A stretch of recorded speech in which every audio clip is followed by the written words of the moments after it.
Page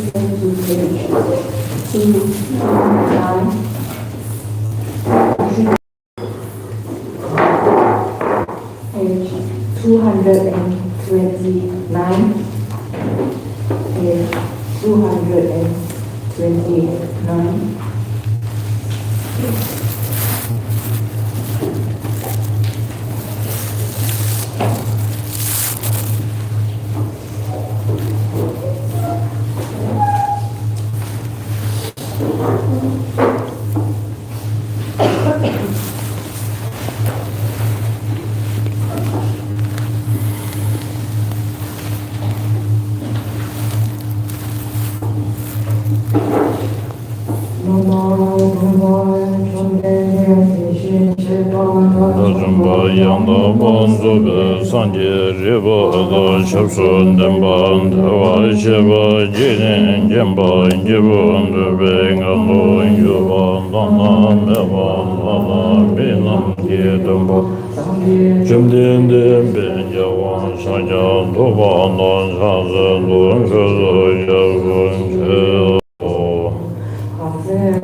Without character, sick, unproduced, unceased, there's not renounced, not deficient, not fulfilled, shari control, therefore in emptiness, there is no form, no being, no discrimination, no composition, no practice, no consciousness, no mind, no ear, no nose, no tongue, no body, no mind, no vision, one, no sound, no odor, no taste, no object, no touching, no phenomenon. There is no mind that will contain so much. Including no mind that will contain no mental consciousness therein. There is no ignorance, no extinction of ignorance, and so on up to including no aging and death, and no extinction of aging and death. There is no suffering, origination, cessation, and path. There is no exalted wisdom, no attainment, and also no non-attainment.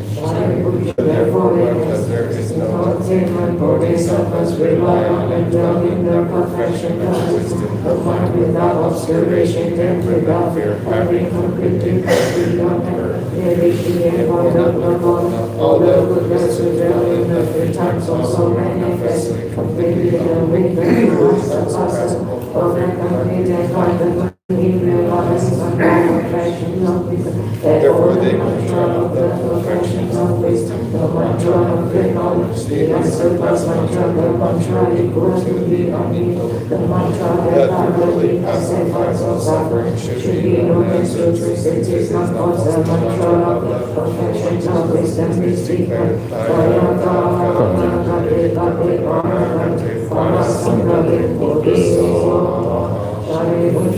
Bodhisattva, Mahasattva, Shikirija, perfection of wisdom, then the Bhagavatam, that concentration and commented, the Bodhisattva, Mahasattva, Hara Avadukiteshvara, son of the lineage, it is like that. It is like that what you practice, the profound perfection of wisdom, just as you have indicated, even the Tathagatas rejoice, the Bhagavan having the spoken, the venerable Sharanati Putra, the Bodhisattva Mahasattva, Arya Avalokiteshvara, and the surrounding in their entirety, along with their world of Vasumans, Asuras, Gandharvas, Golovaja, and Pan, they had spoken mind of the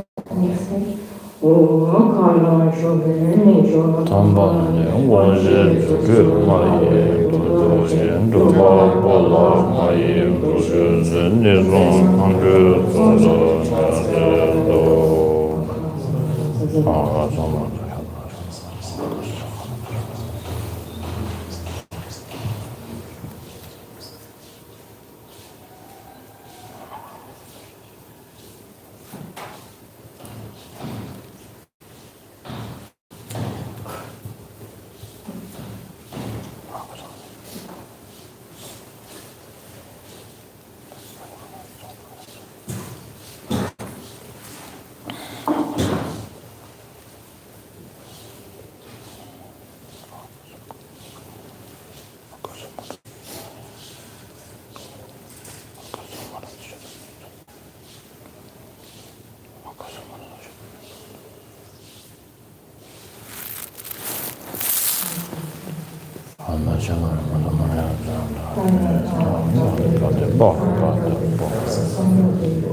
Midun Bekik Dan Java Dan Dumba Juji Bosum Soju Ne Tashi De Jan De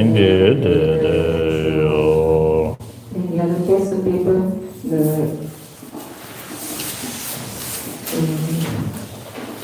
the request of the village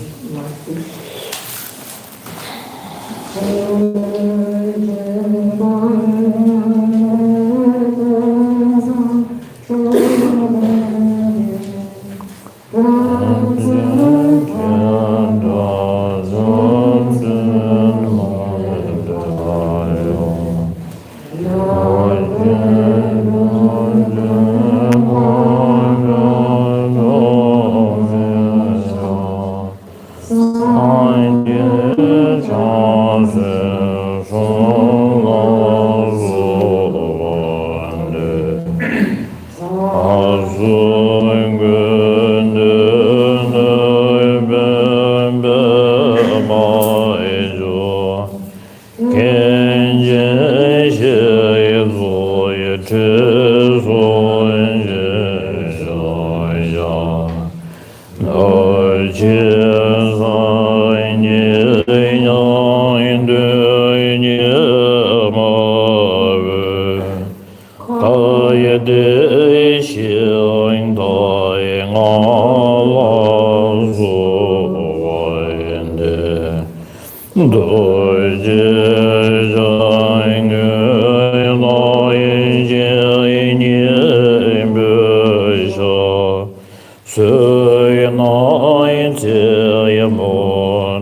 Guru Ratna Mandrala Guni Yandayami.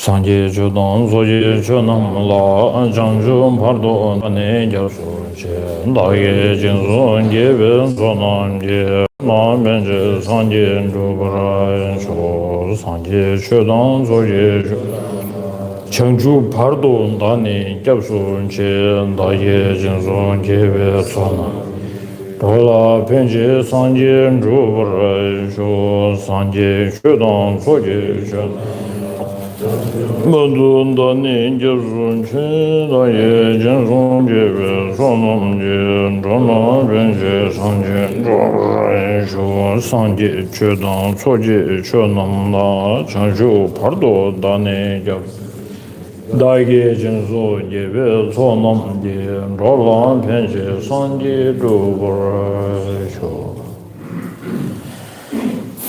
동년 인지 손도 주변은 제제 선생가 저건 장나가 모든 자소나 소원도 조신도 흔로죠 람지마송 원한다베미 개선 탈원 접에 중앙조 제베 유베 타겐 잡아 인생지 신이 남다 창은 반된 잡에 람마름 보전다게 닝거베멘딘 주라 가린 신베고네 제존도 구송 투지 모조 제도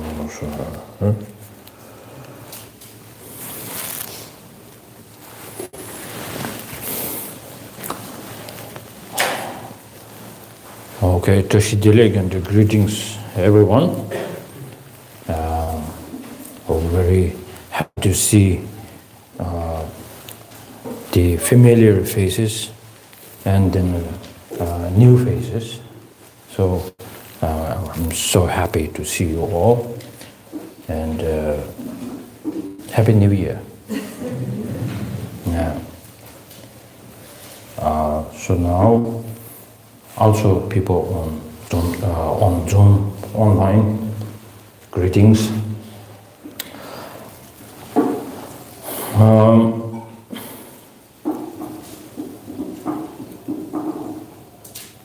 So I'm very excited to be here with you all and celebrating this new year, beginning of this new year. Not very far from the holiest, one of the most holiest site in this world, where Buddha got fully enlightened. So, just to be here, to take a breath, here is considered as one of the through lots of virtues and accumulated lots of merit, so we are here. By saying this,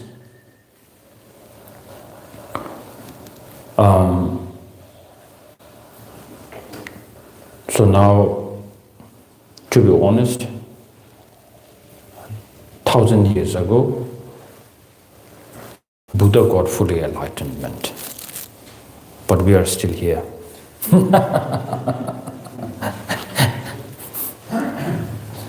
So, Buddha no more suffering, we are suffering. So Buddha gave us this teaching, one of the greatest teaching. In order to benefit others, you need to become perfect. That was his teaching actually.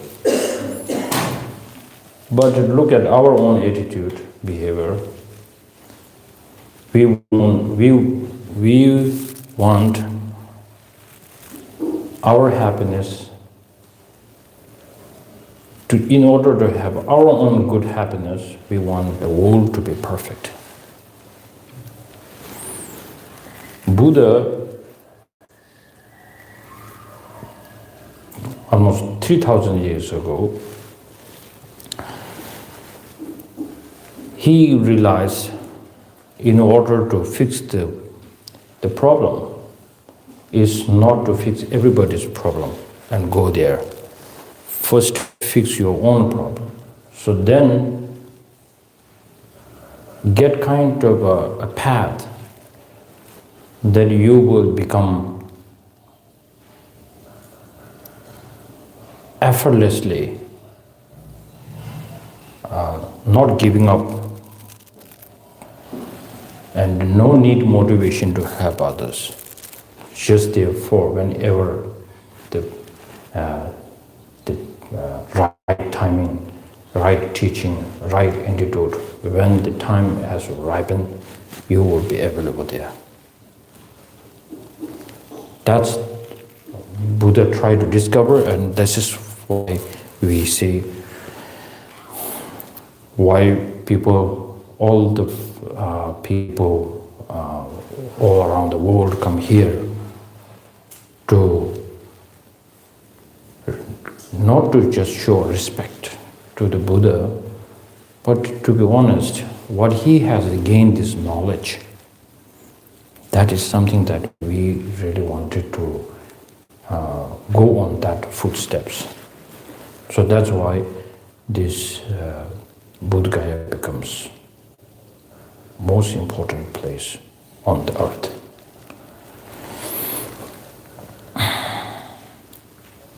So now, the biggest question is, how to tell Buddha is a perfect person? Because Buddha himself gave us the permission to analyze. And Buddha himself said proudly that to his students, he said something as normally how the gold is pure or not, you need to check. Not one time, 2 times, 3 times. Thoroughly you check. Because you are going to invest so much money there. So not to get wasted, you need to check so much.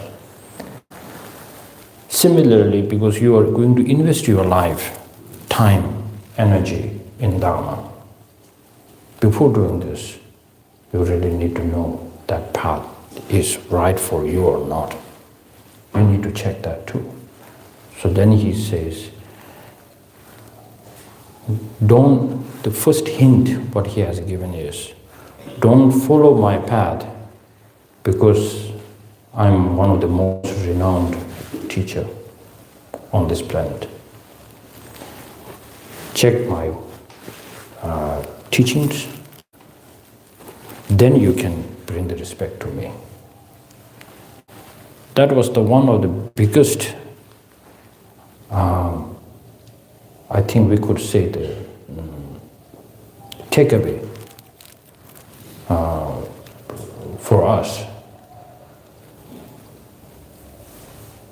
The teachings, because that due to this teaching, what we can, when for a Buddhist, when we say taking a refuge in 3 jewels, we say the main refuge is not the Buddha, not the Sangha, but the Dharma.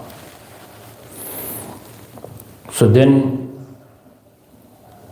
if one could say, because I'm following the Buddha's teaching because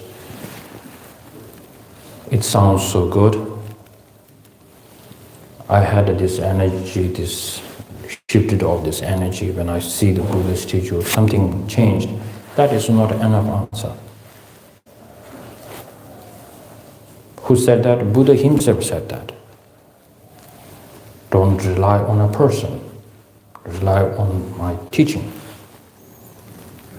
So that first you really need to have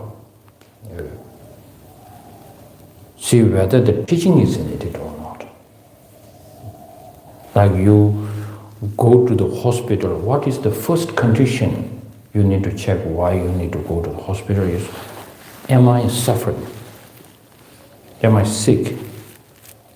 That is something, first thing that you need to have before going to the hospital.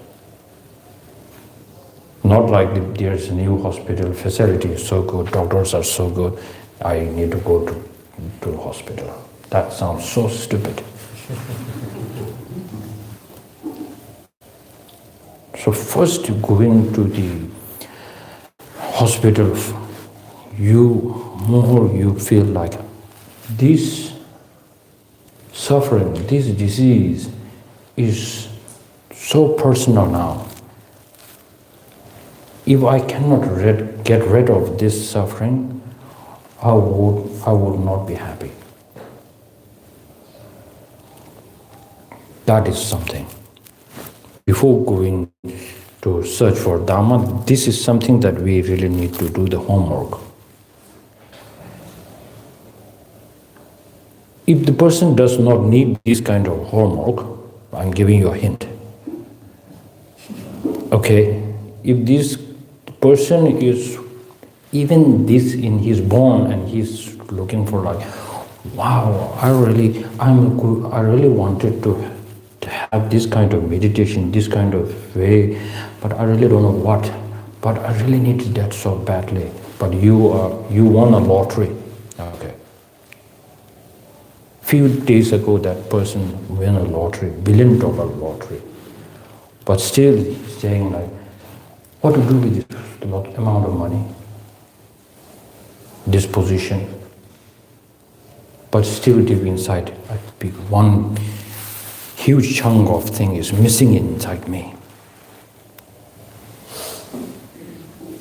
Who gave this teaching? Buddha Shakyamuni gave us this teaching. Before he went to search for Dharma, where before he discovered Dharma, he has all the facility that in this world people are still feeling like we don't have enough, we want more. Buddha has everything there. But still, as I mentioned before, he's left with this kind of a strong quench, the thirst. That is like, I don't want to die. I don't want to get sick. I don't want to get old. We have this attitude. Everybody does have that. We will say, yes, once born has to die. But to be honest, the time when the death comes, there's a great sign that you, deep inside there's always a feeling that you don't want to die. That's why Lama Tsongkhapa, in the stages of path, he clearly stated what is the essential cause to be in a parto, in the intermediate state. What is the main cause is that you really don't want to die. You don't want to leave this body. That is the essential cause to get into the intermediate state. That's clearly stated there. Everybody does have that. Even the practitioners. So subtle. So we do have this, so we really don't want to die. Even we say we're ready, we are not. And then sickness.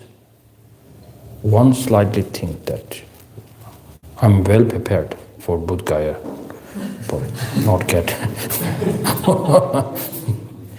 No, I'm not getting a cold this time.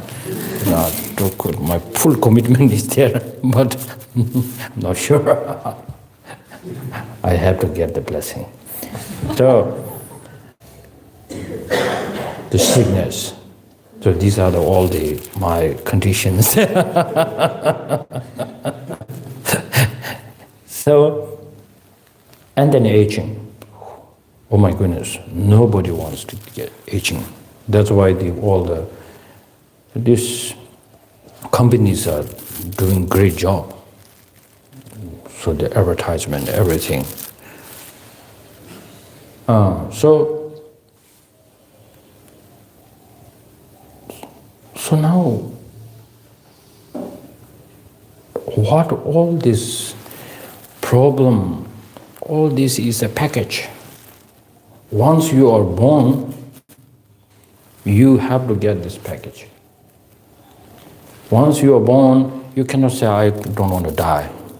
Once you are born, you cannot say, I don't want to get sick.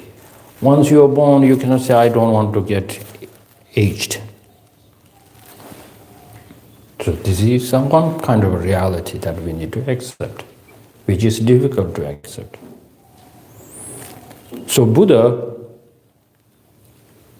what he was looking for, like, I want to cease the rebirth now. That was his main mission. That I call mission impossible. So Buddha took the huge step because he said, I really don't want to get rebirth again in this world. But we love the very funny. Our way of searching Dharma is quite funny sometimes. We really enjoy the samsara. When things are going on well, we love it. But things are not going as your wish, then there's a problem. So whether things are going on your way or not, samsara is samsara. So I always bring this, the funny example. I always tease my friends and the students, how much you clean your washroom. At the end of the day, how much it's shiny. It is a washroom. It smells good or not, it's still a washroom. What is the purpose of use of this? We all know. So that is something, whether you are born into the higher realm or the lower realm, all has some problem. So now, that as a Buddha Shakyamuni, when I think this is the debate and the logic reason. Buddha gave a strong logic and reason to himself, saying, once I am born, I need to suffer. That's it, period. Because his this syllogism, once I'm born, I need to get into this suffering, period. So if I don't do something that in the next life I don't reborn in samsara, I need to bring an antidote in my life. Somehow I need to find this antidote. Who is giving this kind of antidote? Then his search started. But in this, within our, I don't know, some of you might already found the Dharma, but many of us, including myself, we didn't set the journey like that. And then how we practice the Dharma is a bit strange. It's more like you would use the Dharma to bring a perfect or comfort in our life. As you see the great statues where Lama Tsopa Rinpoche has installed behind. All these great masters, they're all these teachings of Kadampa Lamas behind, starting from Adisha. So their advice to us, also one of the students of Adisha, this Kadamba Lama, Gishi Chakaba, one of the most beautiful and powerful texts I ever has seen. The text is called 7 Points of Mind Training. At the end of this text, he says, "Now I have no regret. Even death approaches, I have no regret, because I found something that I'm really looking for." That guy is not fully enlightened yet. That guy doesn't claim that I'm a Bodhisattva yet. But he said, I found it. So this is something that one kind of a milestone, the first milestone, what we really need in our life is something like that. We could say, I want to become Buddha. The Atagati, Paragati, we can say, but this can be wait. The first thing is, what are you looking for in a Dharma, that we need to break it down. So that Gishi Chakava really helped us to see, I found this one. So then his teaching afterwards, all the teaching when he goes to his master, how he will request teaching is totally different than us. How he asks a question, request teaching is, please give me any kind of a teaching that can bring my grasping down, to let go the grasping. Because now he has certainty that self-grasping, the grasping to something, to your identity, to phenomena, outsider things, is the number one cause to bring the suffering. For us, we don't have that understanding.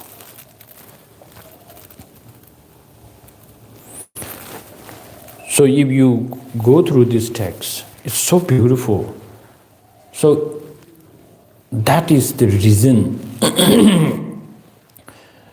when Buddha gave his teaching, like we went through the Heart Sutra. In Heart Sutra, when the discussion between the Shariputra and the Avalokiteshvara, at the end of the discussion, Avalokiteshvara advised the Shariputra saying, this teaching, this method, this antidote is like a mother for the future Buddha, present Buddha, past Buddha, 3 times of Buddha. This is the mother of the 3 Buddhas. So what is this? The mother, so-called this mother, which is a teaching. When we say Heart Sutra, that heart is something actually to design to bring down our self-grasping.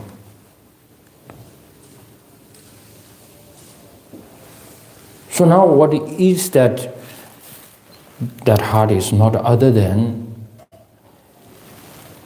what is the reality, what is the truth of the nature? What is the truth of the nature? So we say, we always feel we are not confused. We never feel we are clinking. The Buddha, when he gave the teaching, the 2 foundations, the 2 truths,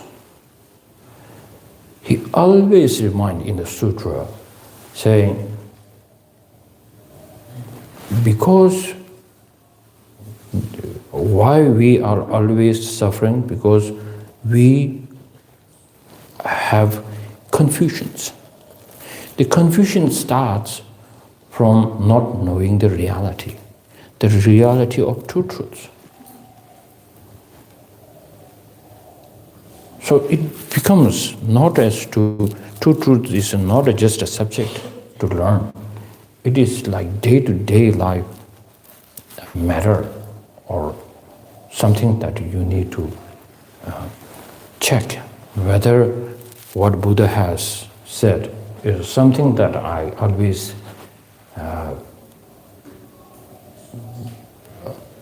sees in a different or in a mistake way.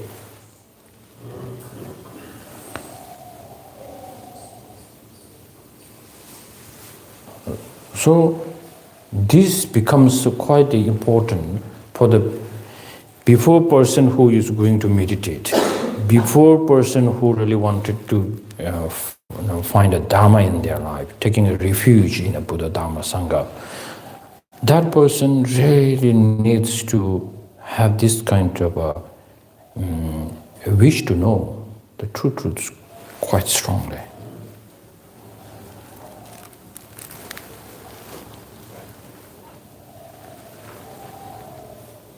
And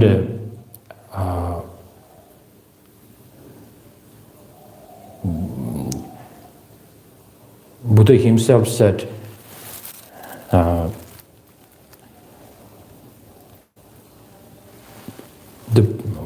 this bodhicitta within me, the main mission of this bodhicitta is that I can give this knowing of the true truth, the ultimate truth, that I can effortlessly, that I can give this to everybody. That is the bodhicitta. That's how he quoted in one of the sutras there. So now, because when I have brought up this ultimate truth, now we need to see how do we see our vision, our way of thinking the ultimate truth.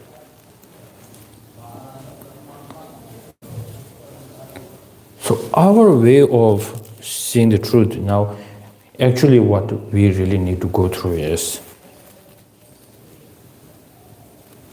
when we talk about 4 schools in Buddhism, we need to go through one by one. And to be honest, I'm not that qualified. I cannot give you the clear guidance on that. But also, we are going to talk a very important subject. My topic or the text that we are going to discuss is the mindful songs. What's that? Song of the 4 mindfulness.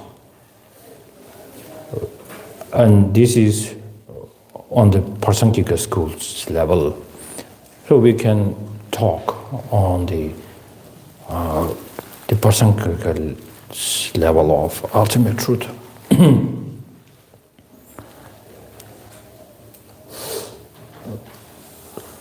So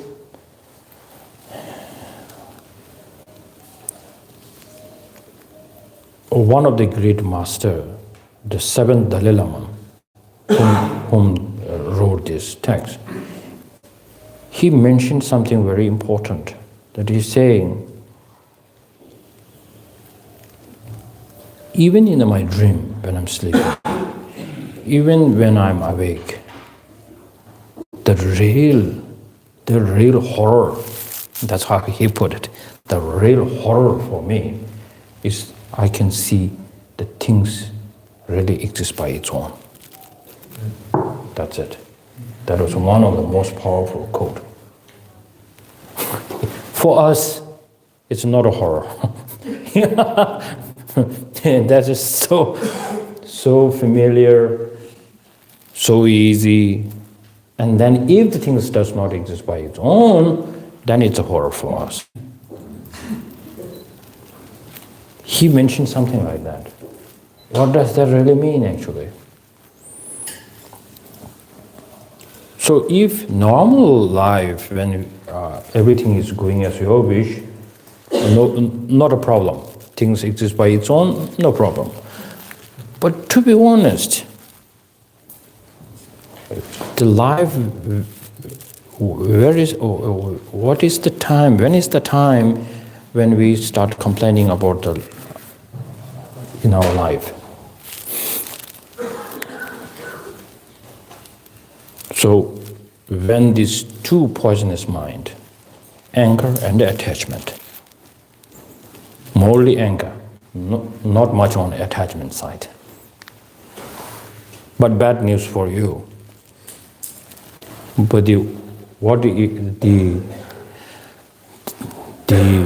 anger is the worst attachment. So many people, when we make two separate attachment and anger, so then we always feel like they are two different things. To be on the realistic side, the more anger you have, that means more attachment you have. Not attachment towards the object of the person, outer person, but to yourself.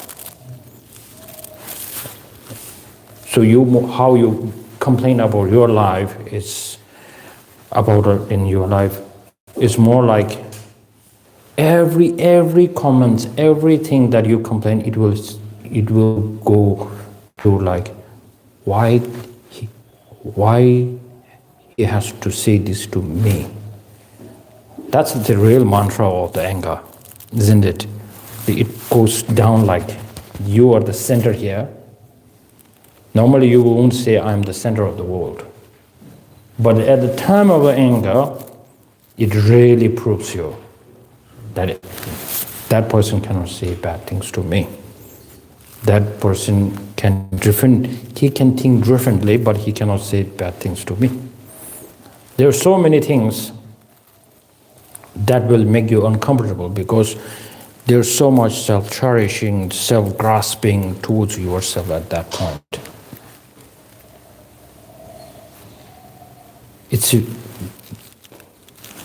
This is very urgent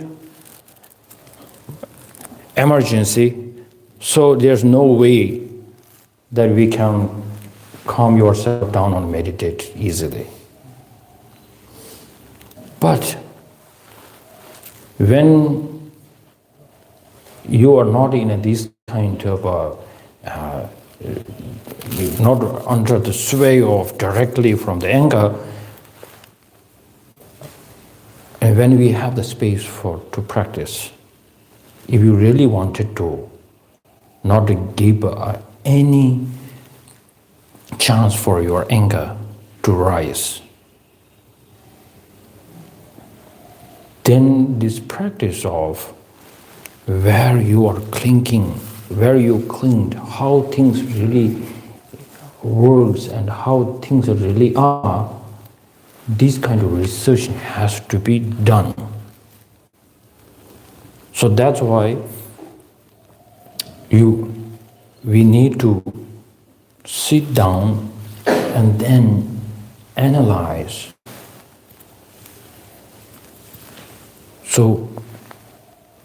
So-called this I, because it's the most important.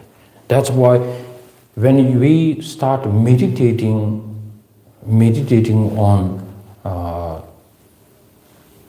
the emptiness, the first thing that you need to start meditating on yourself. You cannot meditate on like I'm looking on the table and where is that table? It doesn't connect anything to you. So everything now you can see all this problem, all this suffering, where does that really started actually? So then it's more directly towards you. And then it will directly connect you to all these thoughts from this called the self-grasping there. The center of the world.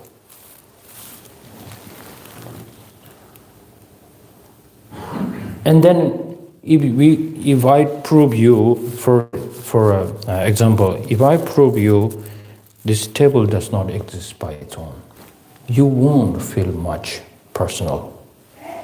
You can say, okay. But if I try to prove that self, that you are clinging, yourself, that does not exist, then there's a problem. A huge problem is there. That's why there are 4 different schools.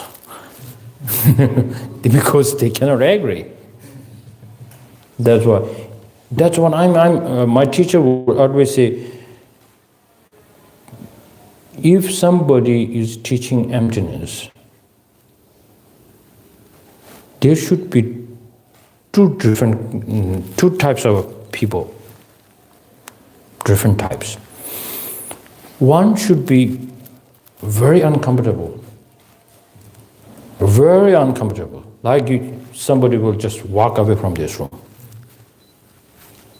because he is now understanding something. Second person is, when he hears this, there should be goosebumps and tears, and now, like, this is the teaching that I'm really looking for. And who's that third person now? My teacher would always say, who's that third person?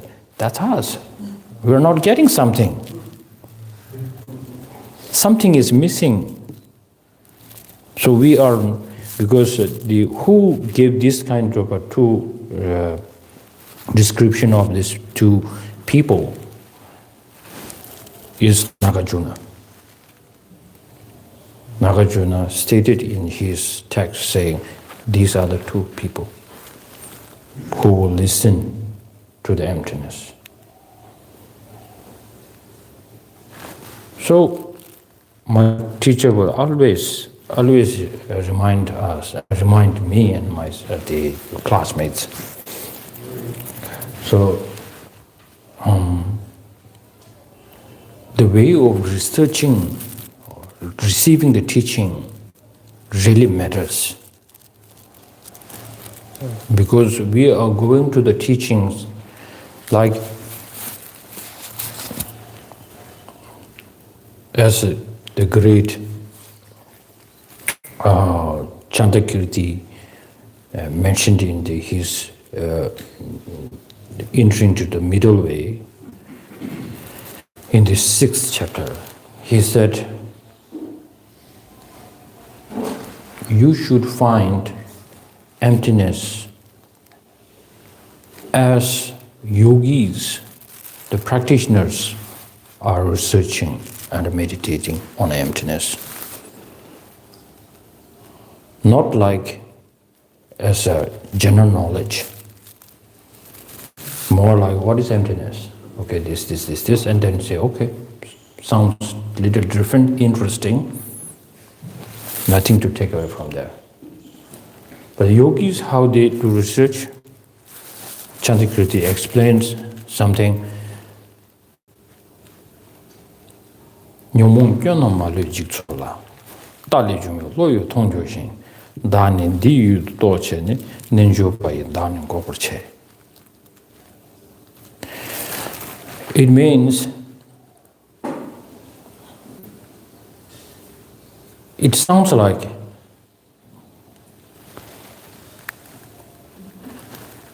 the suffering that I'm really suffering, physically, mentally, everything is coming from the negative emotions. Period. Okay. And then all this suffering, somehow every this suffering have one huge target. The main point where it's struggling, where it holds, is this self-grasping. It's everywhere. So now, Lalajuna, I will sit in this cushion, on this cushion, in this position, and try to bring down this mistaken I, as yogis are doing. This is how I explain something like that.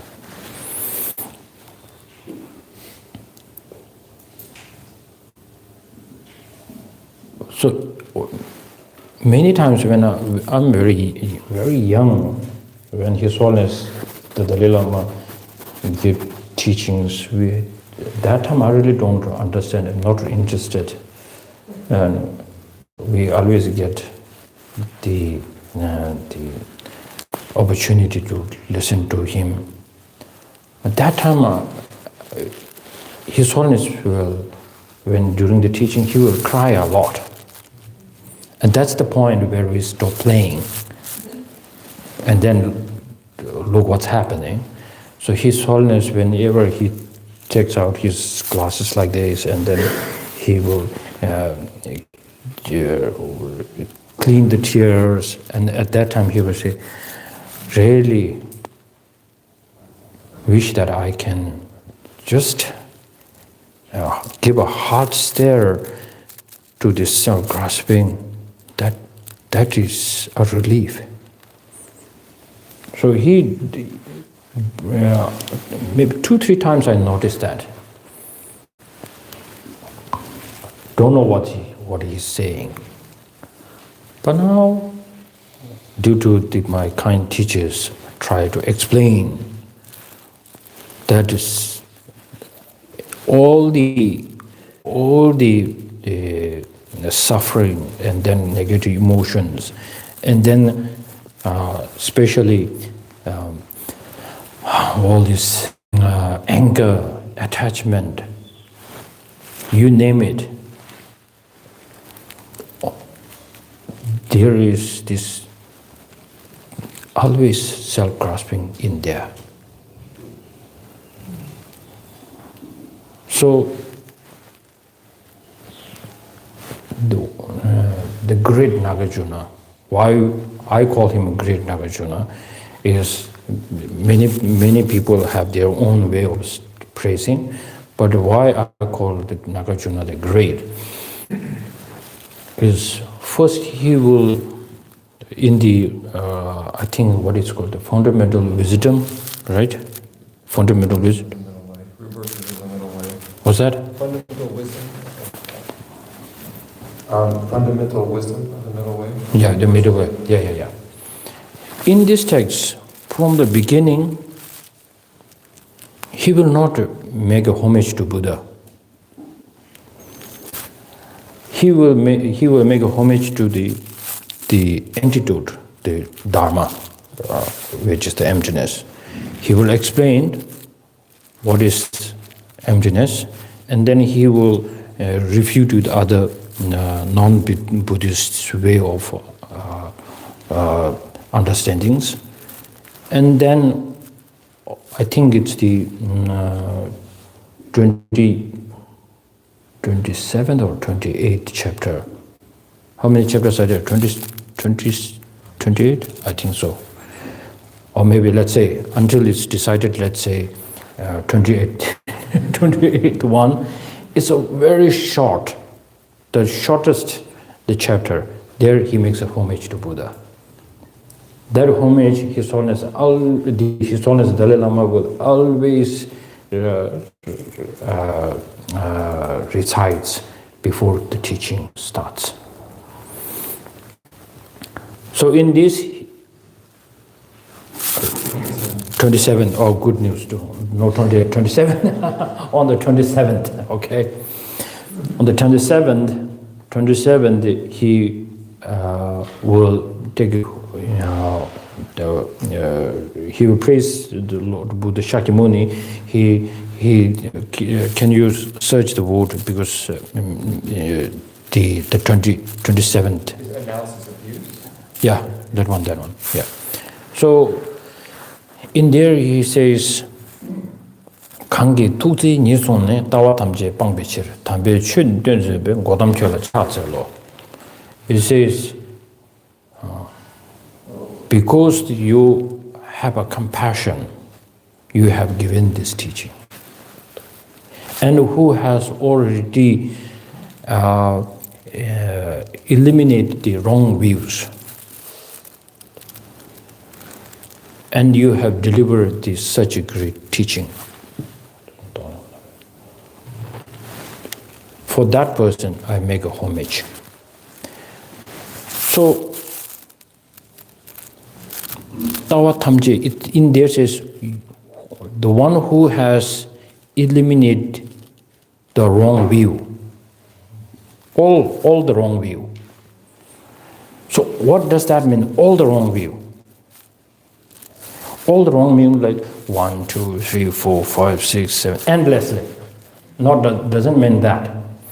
All the wrong view means one wrong view, you've taken it that it is equivalent to take out all the wrong views. That is the one. Did you find it? Prostrate to God, to whose compassion taught the doctrine which leads to relinquishing all views. Yeah. Can you recite that? Yes. I prostrate to Gautama, who through compassion taught the true doctrine which leads to the relinquishing of all views. All views. So that is the one of the most powerful thing. Similarly, now we need to practice something that we need to practice that in our day-to-day life. Well, we complain a lot. Of course we need to. When we complain, don't forget to complain yourself. These should be happening because the main problem is not only the outside there, it's the more how you grasp too much. And then that kind of wrong view, mistaken view is there. So my main mission is not to fix everybody's problem at the same time. My main mission is to bring down all the wrong view which I have. Then I will bring the peace. So that's the why when Buddha himself said, what is my teaching? My teaching is to tame your mind. That's the way how he put it. It's to tame the mind. He didn't say to tame the world, to conquer the world. He didn't say that. So, the practice, the real practice is actually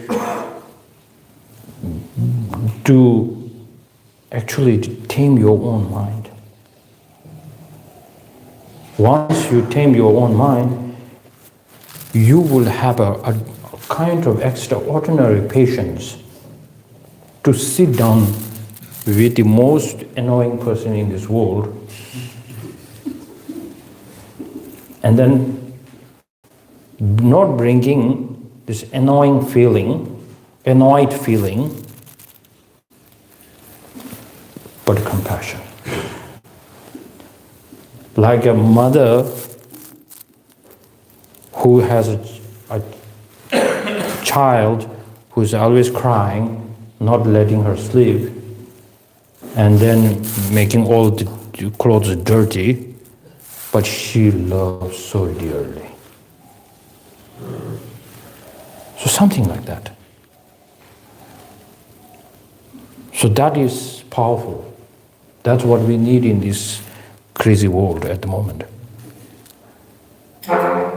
His Holiness Dalai Lama, like His Holiness Dalai Lama. He always, with the compassion, he can deliver all that sort of messages. He can face any kind of problem. But he does not have any kind of a hatred, grudge, so much clinging. So that's why he can be sad and smile at the same time. That's powerful.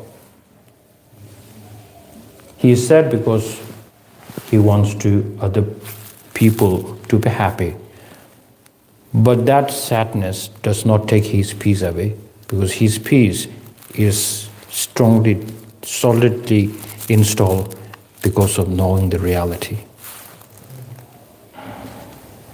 So now in our next discussion in the topic, where the four mindfulness, the first one we are going to discuss about the qualities of Guru. How to bring mindfulness on your Guru. So in there it says,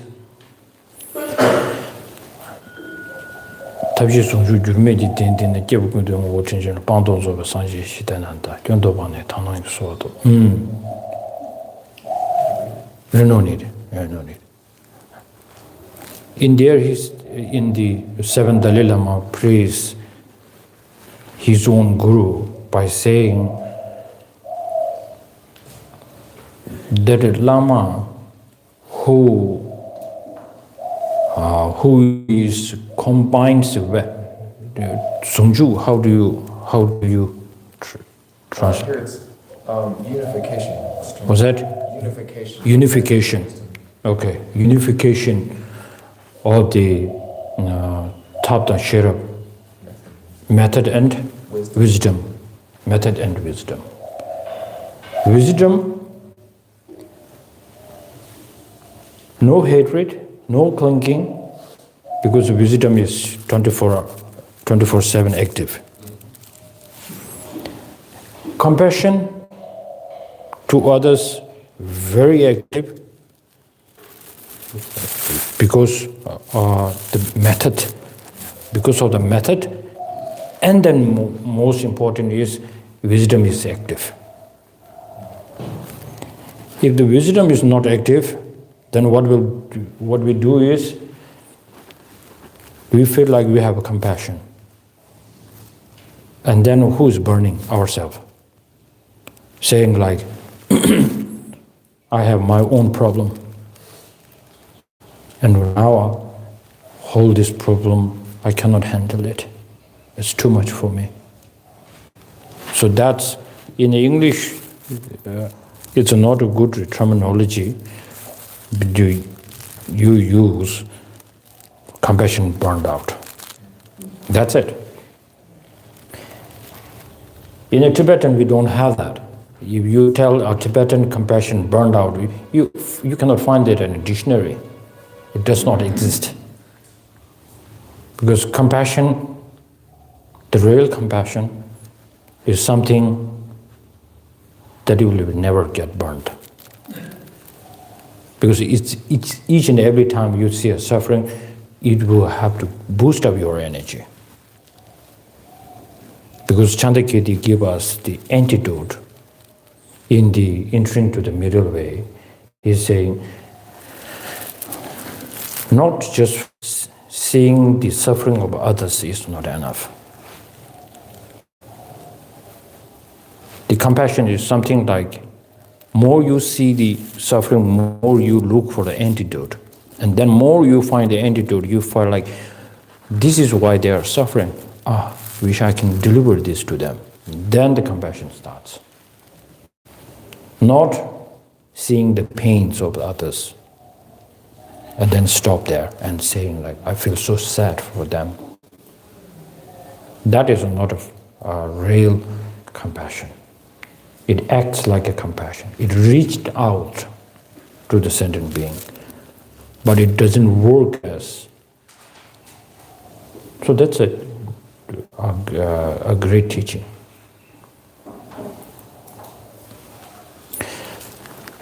So now,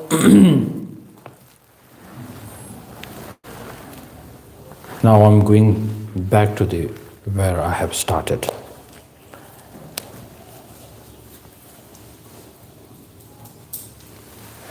So now we are all here for 5 days. You are locked with me.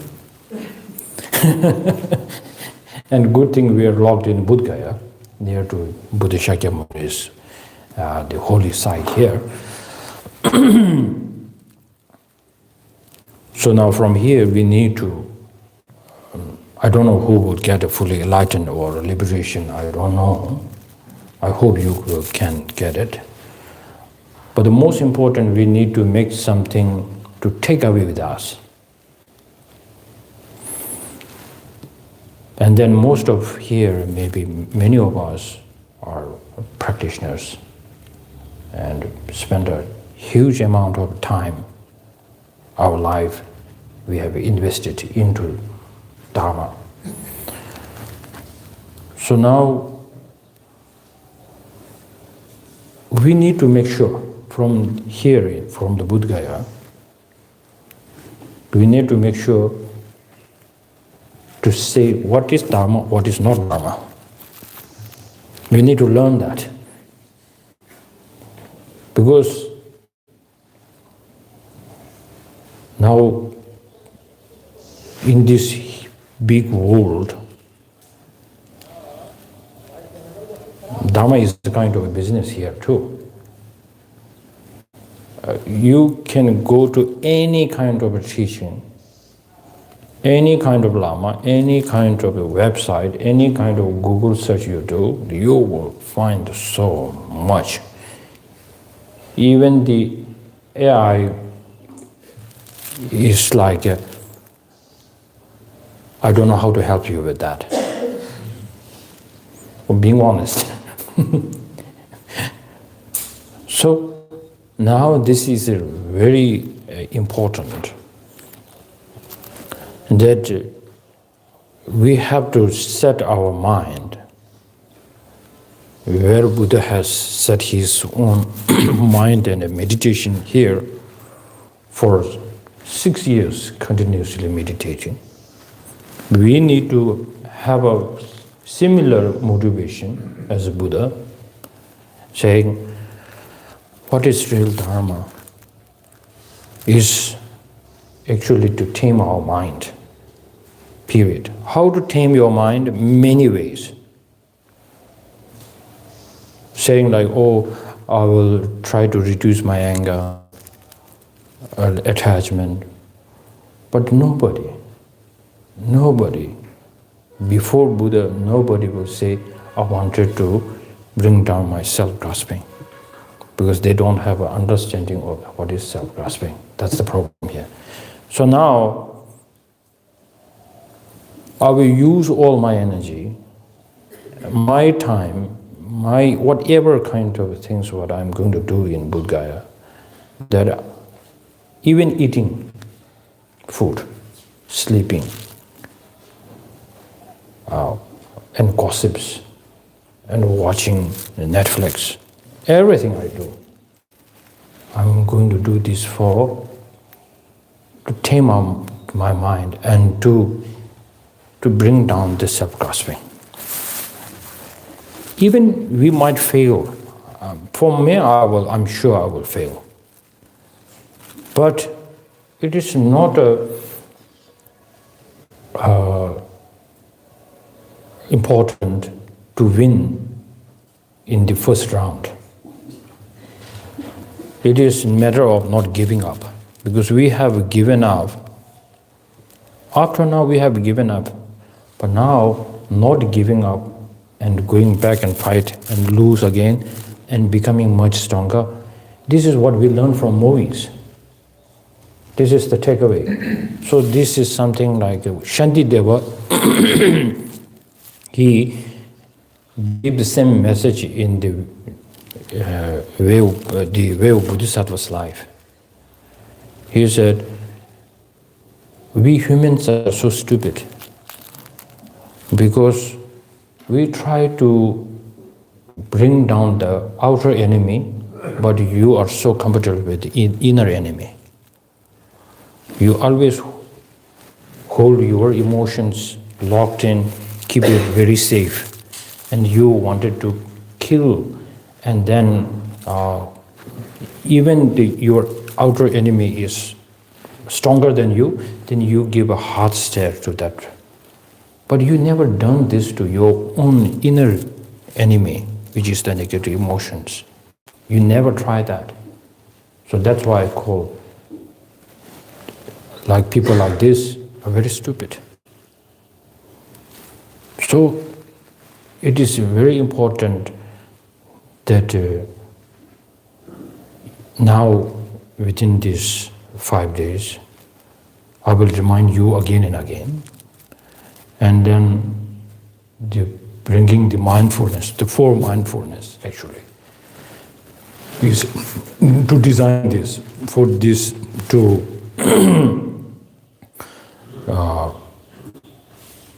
to bring the mindfulness to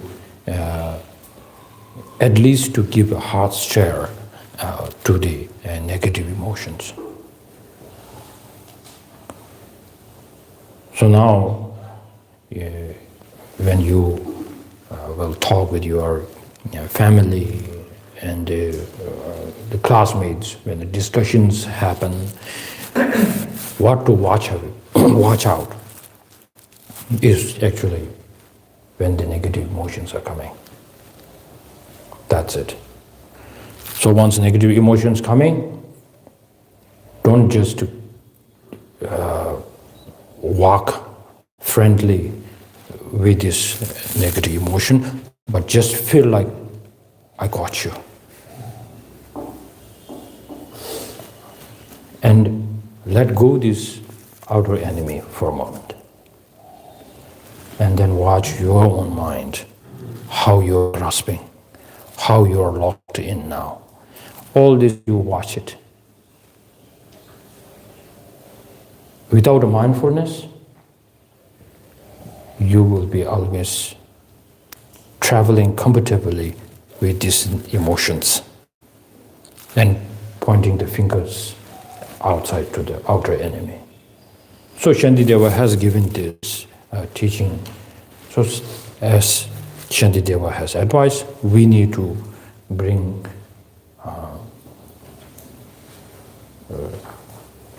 watch our own the inner enemy, and then making a commitment. When this stays active, this negative emotion stays active, I will stay active. When these negative emotions go calm, then I will be more calm. So the great Kadamba Lamas have a saying, I have only one work, to sit outside of the door, my six doors, this sensory, what do we call it? 5 senses, and then to see where this negative emotion is coming. And then I hold the stick, which is the awareness. That's why going into retreat means actually not to a cave or isolated place only. It's because to watch your negative emotion, how it comes up easily, going into isolated places much more gives you opportunity. If you practice like, okay, I wanted to really fight to my negative emotions, and you go to a dance club, then you will go crazy. You cannot meditate there. Because it's so too crazy, too loud, you cannot bring it. It's not easy. So it's better to stay away in where it's so isolated, and then you can see how the patterns of these emotions are coming. I'm saying this because the first time I went to do this in Canada, somebody invited me for a party, and I didn't get the right information. So that party was a dance club. So then first time when I ever went to do this, super loud, and then I couldn't speak with my friends. And I really don't have any idea how these people are really enjoying this. So then the most peaceful moment for me in the dance club was, for a few seconds they stopped the music. That was a peace for me. So I couldn't take it anymore, more than like 30-40 minutes.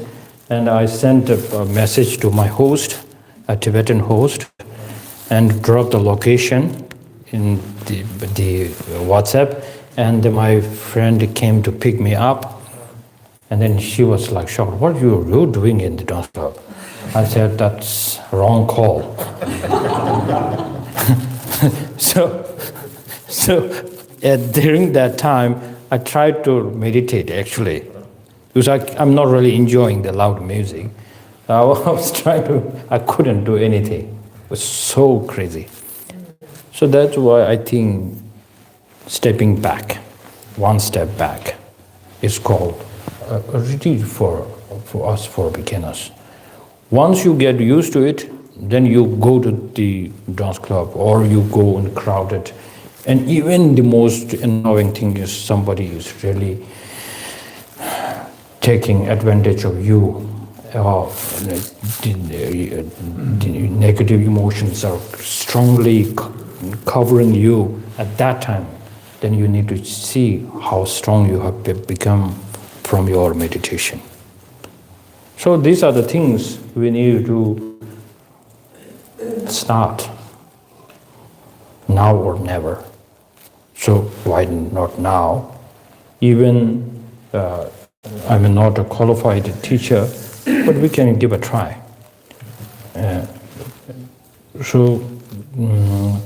Now I think we have a break time, and we are coming back in 30 minutes?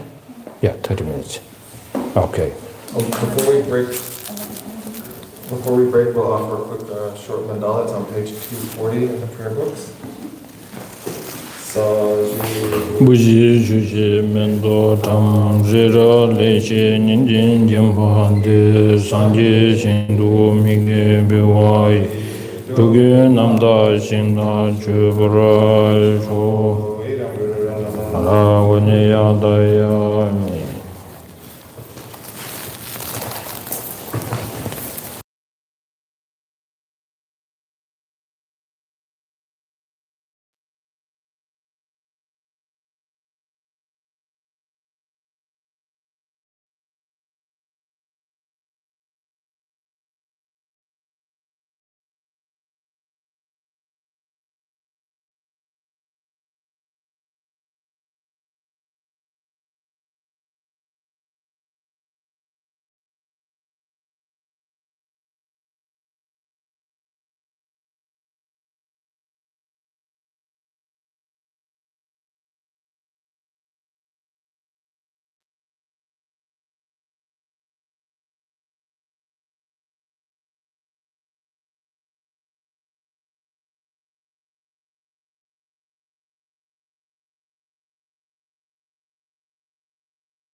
Saji Buji Jishi Mito Chan Nishi Ninden Jakadi Sanje Shindu Midi Pyo Tuke Namda Shindo Juburayo Dam Guru Radam Benjalagun.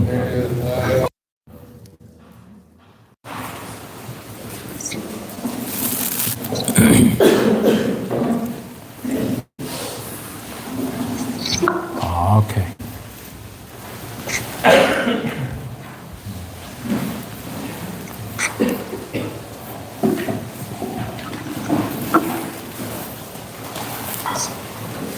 So I talked 30 minutes more already more. So we will, as a schedule, we will finish at 12:30. No worries, people who will be hungry at 12:30. Okay.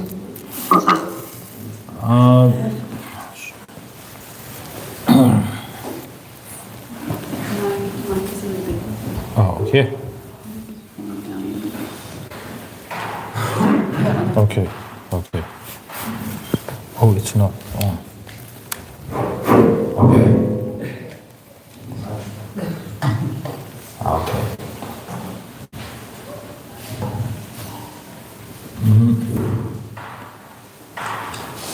That did it machine dance.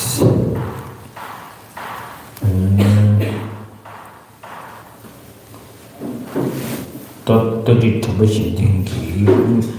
Yeah.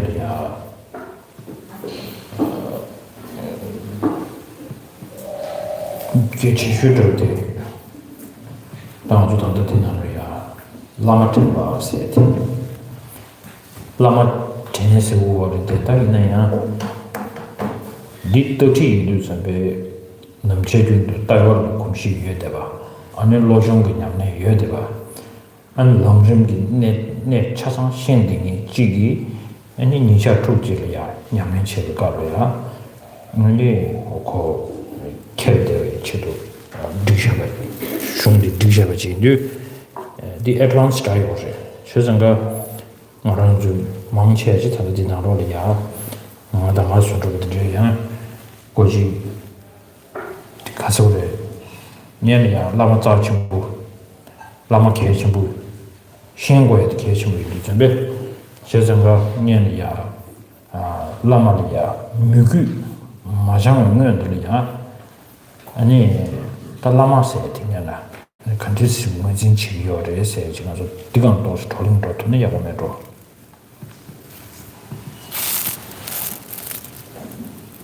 You're muted.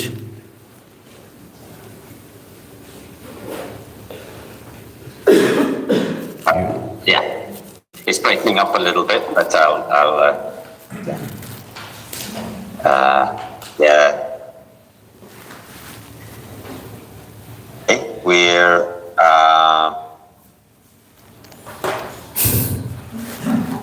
with the four mindfulnesses by Yawakat and Paralamagawakas and Getzo, and the first verse is teaching us about the Guru and the sort of understanding and importance that the Guru holds in our practice. So this is because this is a song about how to meditate on the view, then there and at the beginning, and because this is for high level of practitioner who is doing such a high level training, such as the mind training and mind training, and is engaged in these practices throughout the sort of 6 sessions of the day, so literally all day and night, then this is a very advanced practice, and so remembering the Guru, remembering the kindness of the Guru stands as one of the most important elements in that practice. And so we need to understand the importance, the greatness and the value of the Guru in our sort of practice and our practice lives, and need to know that. And as therefore the first verse talks about having this sort of devotional, respectful and devotional. It is.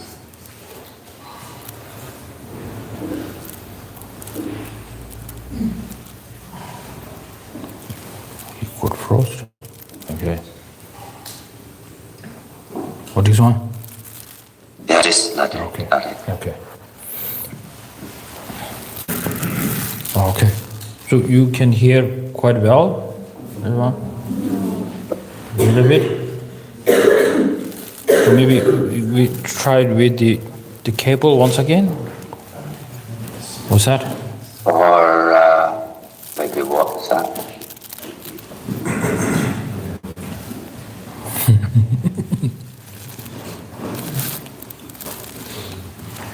I may have a USB audio adapter in my room to make the cable. Okay. Chụp chậm một nữa.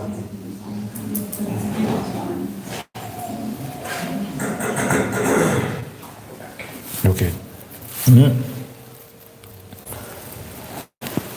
So meanwhile, I will speak in English.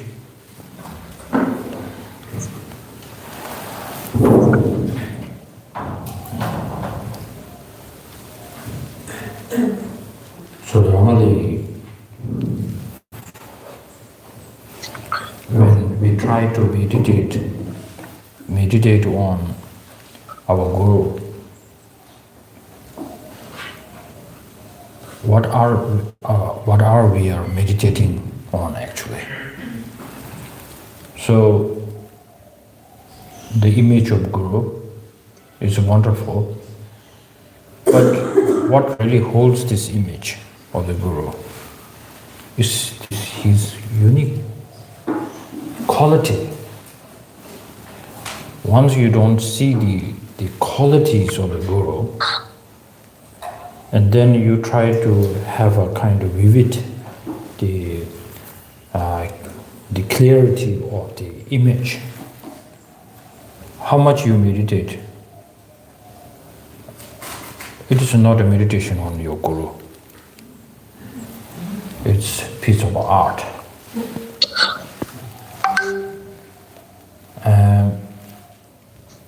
So now, one of the best thing that the best way how to meditate on a Guru was described by Lama Tsongkhapa in his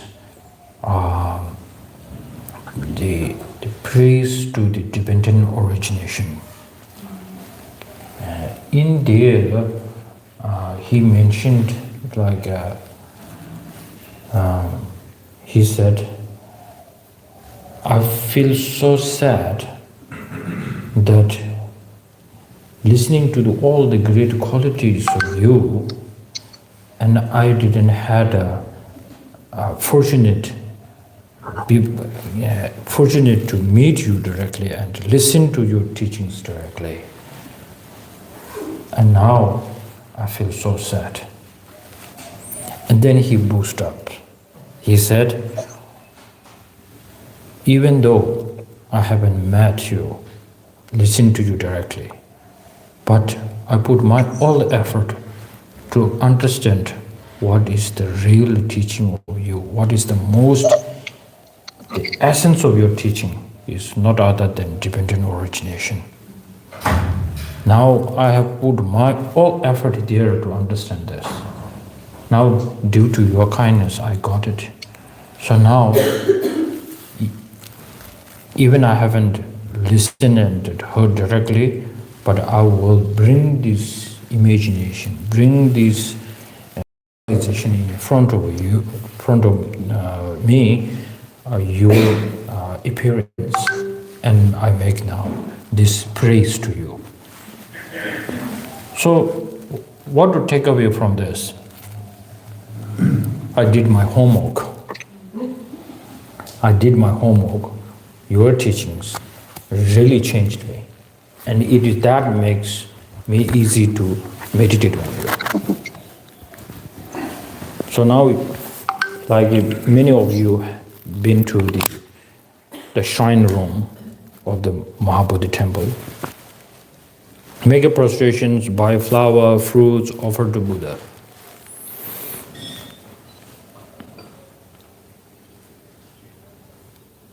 How did you thank Buddha? when you offer the offerings. You could say world peace and so on, may I get out of samsara, so on, so on. But Lama Tsongkhapas, even though he didn't write it in the Mahabodhi temple, he said something very important. Through your Arjuna's help, through the Chandrakirti's help, I come to realize that dependent origination is your most profound, the essence of your teaching. So I came to realize that. So before dying, that's what he mentioned, before me dying, I come to recognize this. And then I feel quite a confidence in now your teaching. So I really wanted to thank you. That is one of the greatest offering. That was the greatest meditation ever. So in front of the Buddha Shakyamuni, if we really wanted to buy all the fruits in Bodh Gaya and offer that as a gratitude, what are you going to offer that for? So the main reason should be similar as Lama Tsongkhapas. In order to do that, so why the dependent origination becomes so important to Lama Tsongkhapa? It's a great question. Before, are we good with trying? Try. Okay. Okay. Maybe we can try this after, because sure. Okay. Yeah. Okay. Because dependent origination becomes so important to Lama Tsongkhapa, because he mentioned in his biography, and also he time to time in his commentary, the great commentaries for this great Indian master's work, he time to time will always mentioned in his text, it's not, I didn't need to put much effort to understand emptiness. But the most I put all my effort to understand is, because it's emptiness, things can function. That is something that I put my all effort there. This is where I accumulate merit.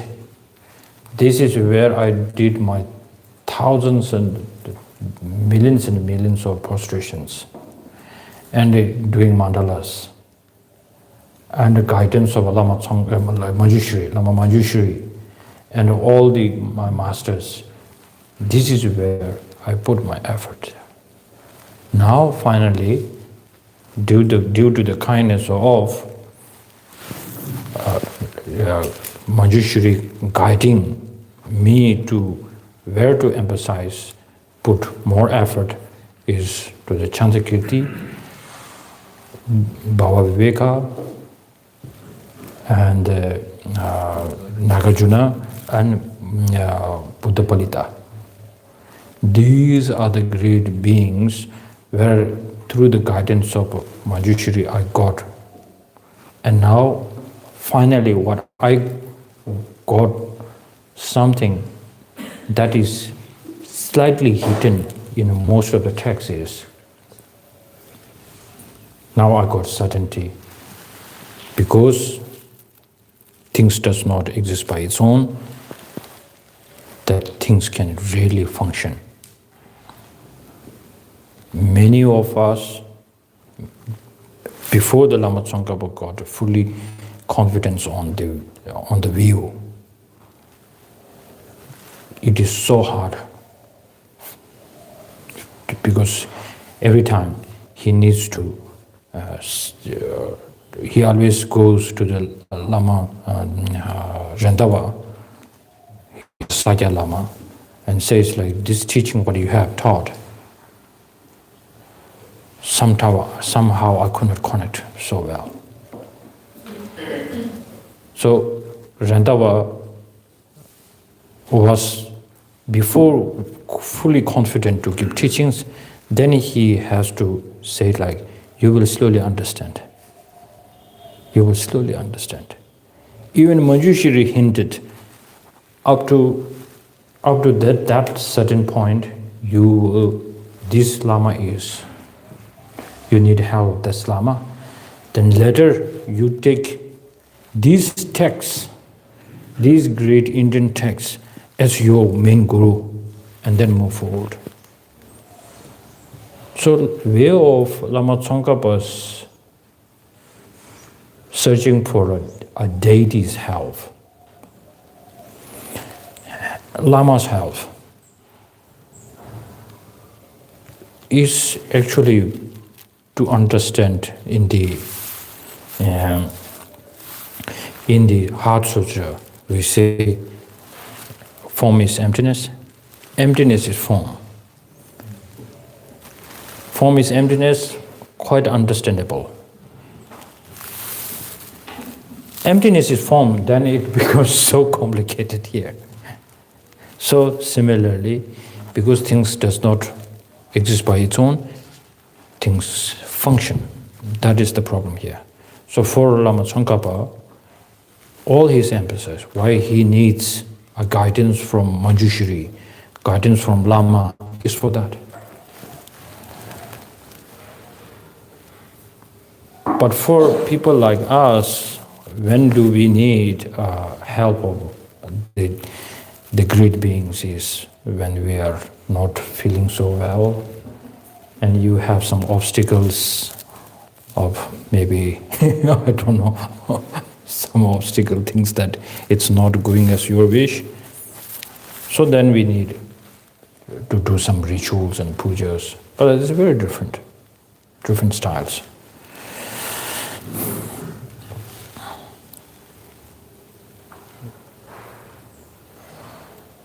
So this way, if we don't adapt a different method to say, to feel, to understand the kindness of Guru, and then the way how you remember your Guru will be quite ordinary. And then your focus will be, our way of relying on a Guru will be very ordinary, very ordinary. Sometimes I tease my friends, if we really don't understand how to take someone as your teacher or Guru, then it's more like you are looking for another relationship. It's more like looking for more problems.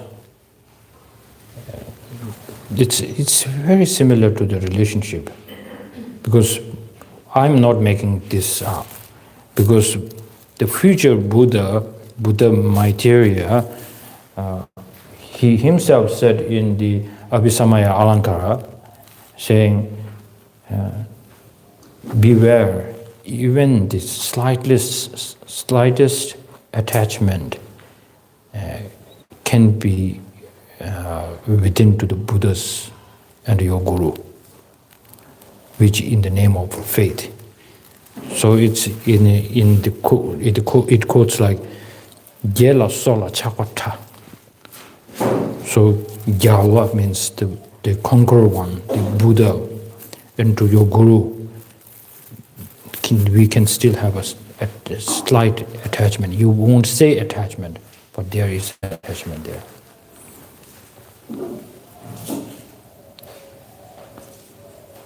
So it's more like if the Lama is not giving attention to you, you have a problem. And Lama has, like His Holiness Dalai Lama, like millions of students. How can he can spend a time like that? But somehow in the corner of the world, even one person gets a teaching one time directly and he's somewhere and listening, teaching, he connects so well. He connects so well, like, wow, His Holiness way of this teaching really caught my eye, this way of thinking, and changed me. But for my case, I was there from the age of maybe 8-9 years until now, receiving lots of teaching, 7 or 10 times Kala Chakra initiation, 3 times Kala Chakra in Bodh Gaya, receiving all these great teachings, but still not getting the point. But someone out there who never maybe met His Holiness directly, but something much, much stronger than me.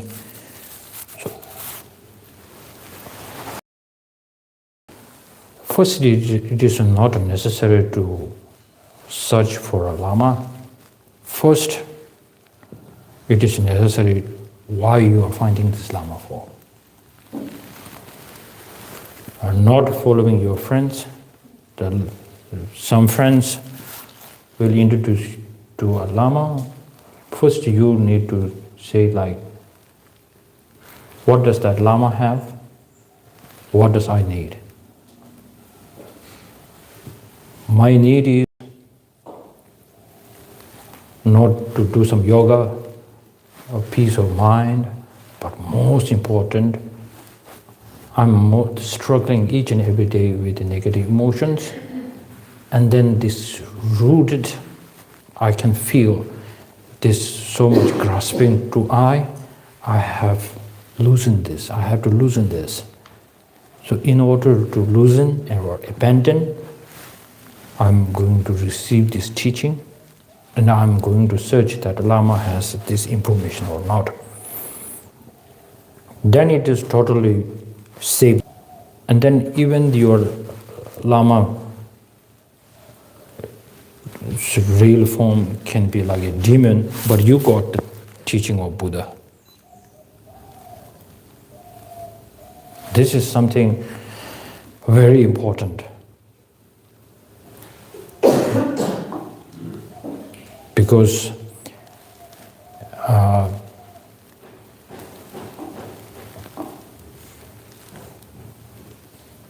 to be honest, many of the students, many of the practitioners,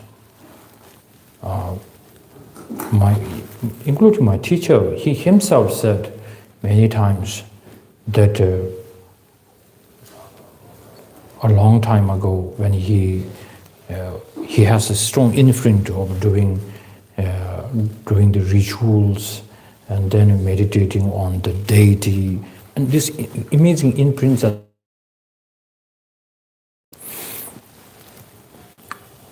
But when he came first to study in Dharamsala, he wanted to. He didn't want to learn debate. Okay. He felt like when taking few classes on debate, he felt like wasted of time. Why all this different language of the debate and then memorizing and then debate? He didn't feel like not necessary. And then he went to one Kagyu Lama in Dharamsala, and then guidance to do how to do it. But you never had gone through listening, contemplate, because these two are the two main things before going into meditation. You haven't done that yet. So don't, in Tibetan we have a saying, without 2 hands to climb a mountain is a stupid dream. So these 2 hands are similar to the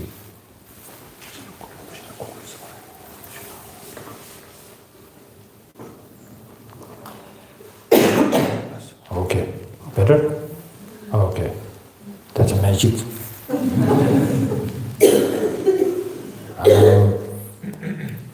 So without this,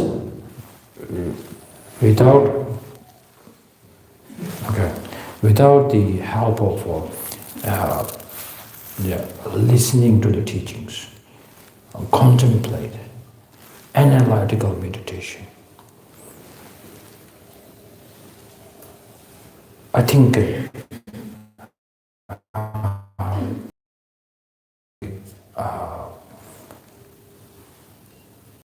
what could really bring the practice perfect. If you cannot, then my teacher is such a great example for me, because he said long time he was practicing, and then after receiving so many teachings from one of our teachers, my teachers, so then slowly he could understand, wow, after now what I have, all this practice in the name of Dharma, I kind of wasted my life. And then his way of doing practice really changed, because the old habit comes in, doing the recitations, visualizing. So then automatically, with the help of a debate, what is he doing is such an amazing example. He will debate with himself, saying, what I am visualizing, what I am meditating is not Dharma, because it's not held by the renunciation, period. No renunciation.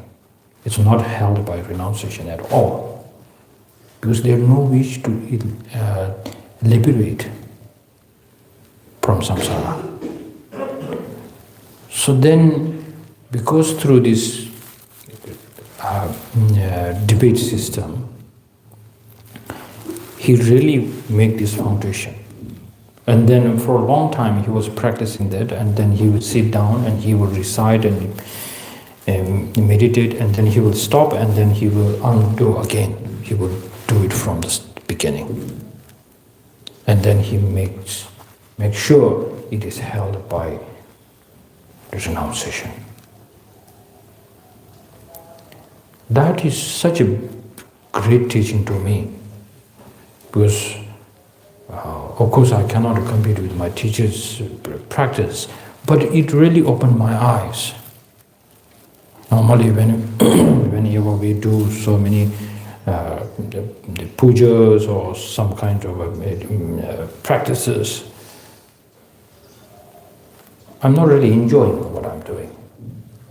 Then with this teaching, then when I start to do my practices, even though I'm not really understanding the A to Z what it is written there, but the motivation to do it, I try to bring whatever I learned from my teacher, this so-called renunciation. Do I have this wish to get out from something? It's not there. So then I meditate. I try to do the analytical meditation, and then I never rush to do the commitment, and I try to see and watch what is missing in my daily practices. So once I get the flavor, then I kind of do sometimes fast, and then but still I don't feel now these things are not missing, these important things are not missing. So then each and every time my teacher will always guide me. What sort of practices you are doing, you need to have these three categories to put all this teaching where it is going into this box, which are the three boxes, or the three principal aspects of the path: renunciation, bodhicitta, emptiness. So if you haven't touched any of these three categories, three paths, then how much you are saying that it's a benefit of others, it's Dharma, or this is my commitment, my practice, it's not Dharma at all. So that kind of practice really helped me. So that's why I have many gurus, but then this guru really teach me how to bring this foundation of practice, which really helped me. So I always, when I meditate on him, I try to recall all this his teaching and then meditate on. It goes very smoothly. The kindness of this teacher, so that I can connect with all my teachers now. Similarly, if you look at Adishas, the great Adisha, the master, he has so many gurus, but then he says, my main guru is Lama Silingpa. So whenever he says the Silingpa, he will fold his hands and the tears will roll out. And he says, Adisha, now me, I have a slightly virtuous the mind. This is coming because of the kindness of the master, my master, Silingpa. So that I sometimes feel like, what does that really mean actually? Because without, before meeting the Lama Silingpa, Adisha already is a renowned master, and then such a great teacher, and such a known as a Bodhisattva, Bodhicitta practitioner, also known as a Bodhisattva at that time. So what does that really mean? I have a slightly virtuous mind that is coming from the kindness of my Guru, Lama Silingpa. So I had to what does that really mean actually? So then slowly,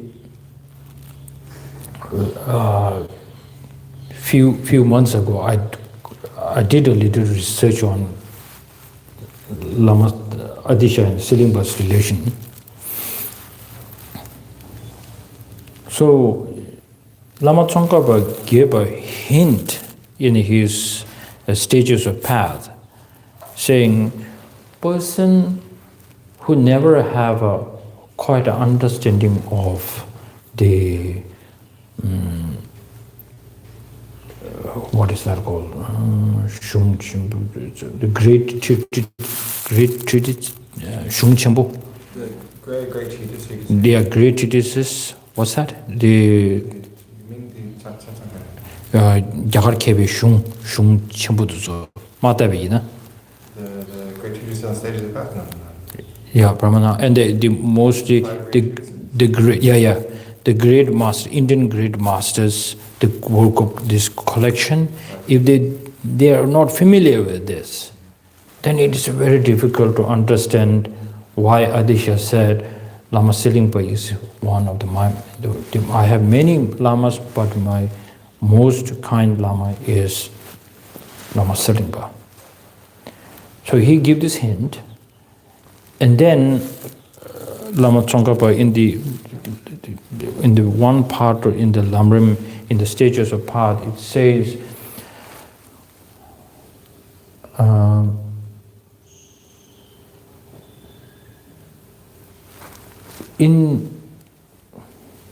before Adisha,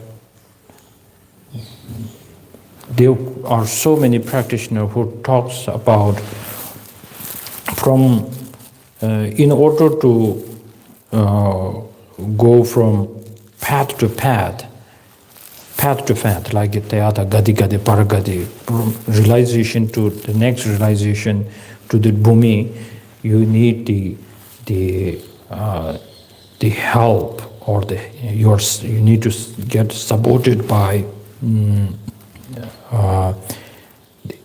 the wisdom.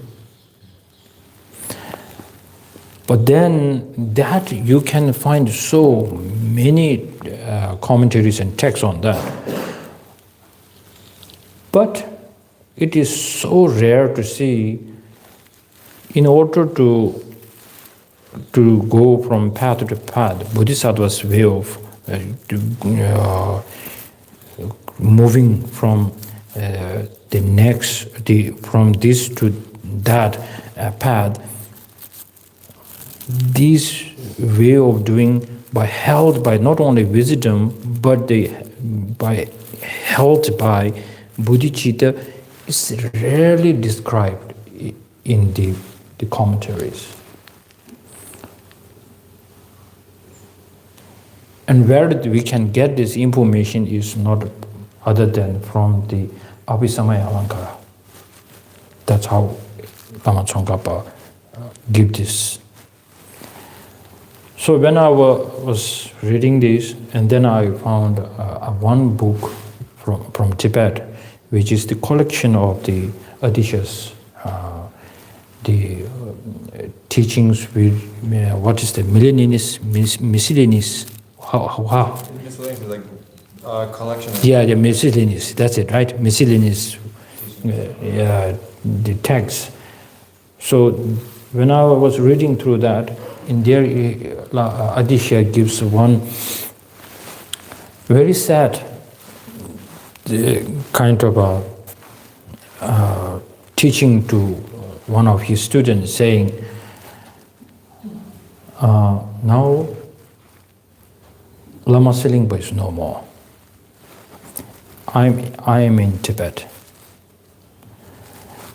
And in India, this is something to take away. In India, there is no one who is practicing Abhisamaya Alankara's way of generating compassion. And more in India are so into Tantra. That's it, the period. That is in this text. So when I saw this, now nobody is practicing the way of the Abhisamaya Alankara's the way of compassion. What does that mean actually? Many people are practicing compassion, bodhicitta, so on. What is that really uniqueness of that? So then the many of the great masters, the discussions are made between them, saying why this great master Adisha has to go to sailing into Indonesia for like months and months of travel, like there's no life insurance, there's no flight, there's no comfortable boat, and it's more like you set the journey and then maybe it's last time to say goodbye to India at that time. So he went there, received this teaching from this great master, and that what kind of teaching that he received is not clearly stated, but not other than the Abhisamaya Alankara. So in there, because it is not that even though the Adisha can read and can get understandings what is written in India by Samaya Alankara, but it is something very different to understand and to get the lineage and the transmission of this, what that Lama is really practicing it and then saying you the same thing. It's two different things. So the Lama Silingpa has a uniqueness of saying like, I woke up with the bodhicitta, I eat with the bodhicitta, everything it works with him. But then once you are with this kind of master, even you can stay for a few minutes, it's different. So that kind of teaching is received from Lama Silingpa to Atisha. So from that day, whatever the virtues mind he generates, it is for the mother sentient beings. Genuine feeling.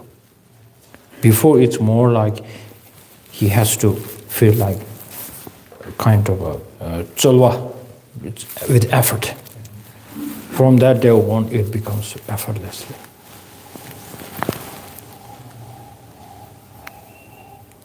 Sometimes even you don't know how to drive, but sitting with a person who's an expert, who's doing it, you feel like, I can do it. Right? But then it comes to your own hand, you make a full mess. But the greatest, who give you this confidence is from that person. I can do it.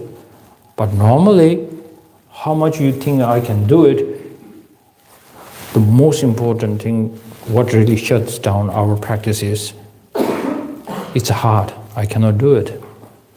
But you sit down with the person who can do it in an expert, professionally.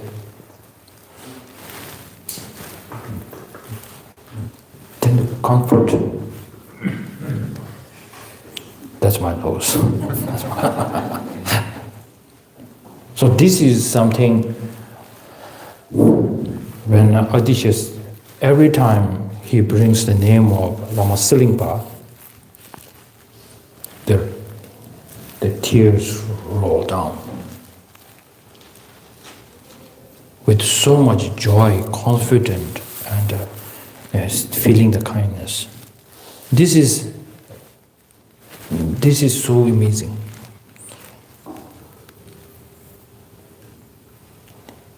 It's not of like in the view, level of the view, realization, Lama Silingpa's view is higher than Lama Atisha's realization and understanding of the school is a Prasangika school, which is higher than, much higher than Lama Silingpa's view, which is the Chitta Mantra. But it's not about only the view matters. It's the matter, really matter is the bodhicitta.